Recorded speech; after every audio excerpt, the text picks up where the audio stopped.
तो एपिसोड की स्टार्टिंग में वो क्रिमिनल्स उन गॉब्लिन्स को मार रहे होते हैं।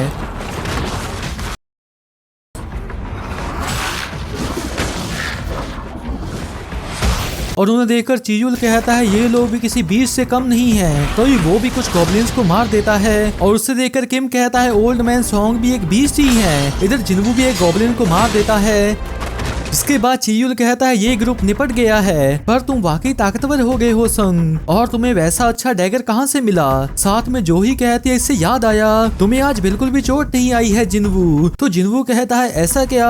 फिर जो ही कहती है शायद ऐसे तो किसी को मेरी मदद ही नहीं चाहिए होगी। तो जिन्वू कहता है नहीं मैं अभी तुम पर निर्भर हूँ। फिर चीयुल मन में कहता है वो सच में बदल गया है, बस लुक से ही नहीं बल्कि उसका ऑरा भी, लेकिन वो इसे छिपाने की कोशिश कर रहा है। फिर कैंग टाइशी कहता है चलो आगे बढ़ते हैं। जिसके बाद इंट्रो शुरू हो जाता है और इंट्रो के बाद हम उनके सामने 3 रास्तों को देखते हैं और टाइशी कहता है डंजन उम्मीद से ज्यादा आसान है, इसलिए हमें 3 ग्रुप्स में बढ़ जाना चाहिए। इसमें थोड़ा रिस्क होगा पर हम ये जल्दी खत्म कर सकेंगे। तो चीजुल कहता है शायद ये अच्छा आइडिया है और टाइशी कहता है मैं कैदियों को दाहिने रास्ते से ले जाऊंगा, अगर तुम्हें बहुत चेम्बर मिला तो किसी से खबर भिजवा देना। इधर जिन्वू ध्यान से देखकर कहता है शायद ये मेरी परसेप्शन एबिलिटी बढ़ने के कारण है, पर मैं अभी ही बता सकता हूँ कि बॉस उस रास्ते के अंत में है और वैसे भी ये गॉब्लिन्स मुझे ज्यादा एक्सपीरियंस नहीं दे रहे हैं। फिर वो चीजुल से कहता है मिस्टर सॉन्ग चलिए लेफ्ट रास्ते पर चलते हैं। तो चीजुल ठीक है कहता है और साथ में किम कहता है तो हम बीच वाले में जाएंगे। इसके बाद वो सभी लोग अलग हो जाते हैं और तभी जिन्वू रुक कर देखता है कि टाइशी खड़ा उसे देख रहा होता है और फिर वो मुस्कुरा कर आगे चला जाता है, लेकिन जिन्वू को कुछ भी समझ में नहीं आता। इसके बाद शांगशी के गॉब्लिन को मार कर कहता है अगर यहाँ बस गॉब्लिन्स है तो हमें कुछ नहीं होगा। और कैंग जियोनगो कहता है मैं बस चाहता हूँ कि ये काम अच्छे से पूरा हो जाए। तो शांगशी कहता है बिल्कुल होगा, सबसे कमजोर हंटर को सिर्फ लो लेवल डंजन्स के लिए ही बुलाया जाता है ना। तो जियोनगो कहता है हमने पहले भी यही सोचा था और जानते हो ना कि बाद में क्या हुआ था। जिसे सुनकर शांगशी कहता है मैंने फैसला कर लिया है, ये रेड खत्म होने के बाद मैं संघ से माफी मांगूंगा। ये बात तुम्हें भी चुभ रही है ना कि हम कैसे भाग गए थे। हम उम्र में बड़े हैं और प्रोफेशनल हंटर्स भी, चाहे वो हमारी फैमिलीज के लिए था, लेकिन इससे ये बात नहीं बदल जाती कि हमने अपने साथी को पीछे छोड़ा था। अगर हमें हंटर्स बने रहना है तो जो हुआ हमें उसका सामना करना होगा। तो जोंगहो पूछता है क्या वो हमें माफ करेगा। फिर शांगशी कहता है बिल्कुल नहीं, पर मैं तब भी माफी मांगूंगा। चलो आगे बढ़ते हैं। इधर टाइशी खड़ा उन क्रिमिनल्स को देख रहा होता है और वो कुछ समय उन्हें देखने के बाद पूछता है क्या बस इतने ही थे। तो एक पूछता है क्या तुम्हें लगा था कि इसमें ज्यादा देर लगेगी, वैसे मैं और शिकार करना चाहता हूँ। फिर टाइशी पूछता है अगर इनकी जगह इंसान होते तो क्या तुम इन्हें भी ऐसे ही मारते। तो एक कहता है मुझे कोई फर्क नहीं दिखता और दूसरा कहता है हाँ सब एक जैसे ही हैं। इसके बाद हम पास का सीन देखते हैं जिसमें टाइशी उसी इंसान से पूछता है तुम्हें क्या बात करनी थी। तो वो इंसान कहता है जिन कैदियों के आप इंचार्ज हो उनमें से एक ने मेरी बेटी का रेप किया था, जिसकी वजह से उसने खुद को फांसी लगा ली थी और मेरी पत्नी भी उस सदमे के कारण हॉस्पिटल में एडमिट है, पर ये कमीना कुछ सालों में रिहा हो जाएगा जैसे कि कुछ हुआ ही नहीं था। और तो और वो हंटर है, हंटर्स कैद में रहते हुए रेड में हिस्सा लेके अपनी सजा कम कर सकते हैं है ना। और आखिर ये किस तरह का इंसाफ है क्योंकि मेरी बेटी कभी घर नहीं लौटेगी। फिर वो एक बैग खोलता है और टाइशिक पूछता है ये क्या है। तो वो इंसान कहता है इसमें 3 बिलियन है, प्लीज मैं चाहता हूँ कि तुम उसे मार दो। जो भी डंजन में होता है वो डंजन में ही रहता है ना, प्लीज मैं भीख मांगता हूँ। फिर प्रेजेंट टाइम में वो उन हंटर से कहता है बाहर निकलकर मैं इंस्पेक्टर से ये कहूंगा कि तुम तीनों को सैकड़ों गॉब्लिन्स के ग्रुप ने मार दिया था। इधर जोंगहो कहता है ये रास्ता काफी पेचीदा है और क्या हम आगे बढ़ भी रहे हैं। फिर शांगशी आगे जाकर कहता है लगता है रास्ता मिल गया, पर तभी उसे एक शौक लगता है क्योंकि वो उन क्रिमिनल्स को मरे हुए देखता है और एक कहता है प्लीज मेरी मदद करो। तो टाइशिक पूछता है क्या आसान मौत चाहते हो, पर मुझे तो तुम्हें तड़पा कर मारने को कहा गया था। तभी शांगशी कहता है तुम ये क्या कर रहे हो और टाइशिक उन्हें देखकर कहता है शायद रास्ते आपस में मिलते हैं, यानी कि लेफ्ट रास्ता बॉस तक जाता है तो मुझे ज्यादा दिक्कत नहीं होगी। जिसके साथ ही वो उसके सर को काट देता है और फिर वो उन दोनों की ओर जाते हुए कहता है शायद मुझे प्लान बदलना होगा।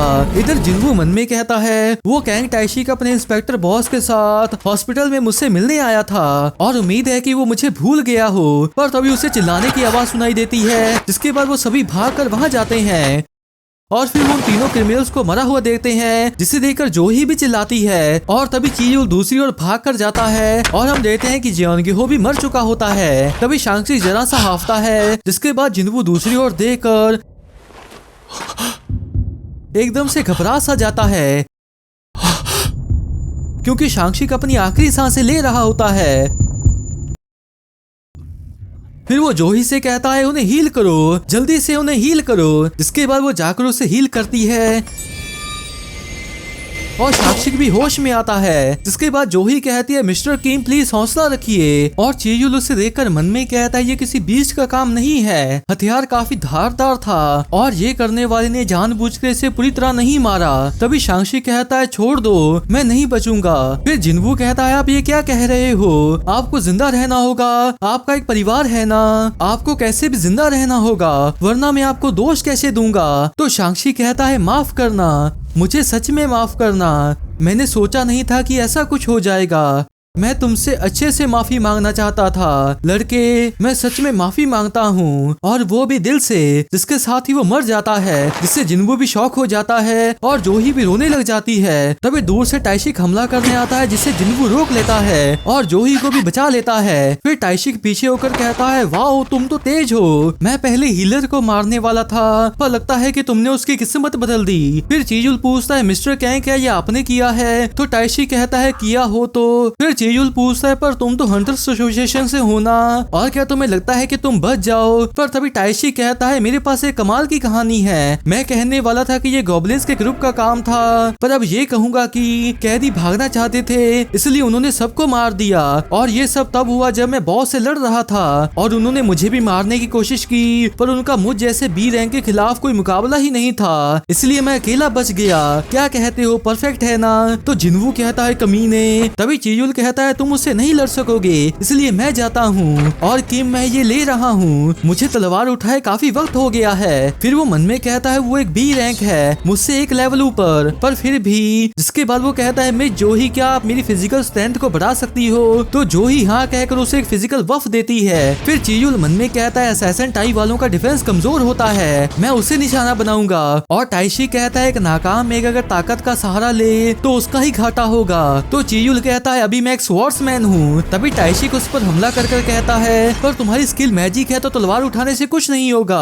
पर तभी वो उसे बीच में से काट देता है लेकिन वो बस उसकी एक इमेज सी होती है और वो साथ में कहता है तो कैसा लगा। तो टाइशी कहता है ओके तो तुम्हारे मूव्स बुरे नहीं है, लड़की के मैजिक को हटा दूं तो भी तुम इसमें माहिर हो। और जिनवू मन में कहता है ये बस एक पल के लिए ही था पर उन्होंने उसकी स्पीड की बराबरी कर ली थी, अगर मिस्टर सॉन्ग थोड़े और तेज होते। फिर टाइशिक उसके हमलों को ब्लॉक करता कहता है तेज और सटीक, अब समझा तुमने मैजिक के बजाय तलवार क्यों उठाई, पर यही तुम्हारी लिमिट है। लेकिन तभी जोही उसे हील कर देती है और उसे देखकर टाइशिक मन में कहता है वो साली हीलर, शायद पहले उसे ठिकाने लगाना होगा। जिसके बाद वो उसकी ओर जाने लगता है पर तभी चीयुल आकर हमला करता है जिससे वो ब्लॉक कर लेता है। और चीयुल कहता है अपने दुश्मन को पीठ दिखा रहे हो। और टाइशिक कहता है शायद तुम कोई मामूली बुढ़े नहीं हो। तो चीयुल कहता है मैंने पहले एस रैंक हंटर को ट्रेन किया है, ब्लेड टेक्निक के मामले में मैं नहीं हारूंगा।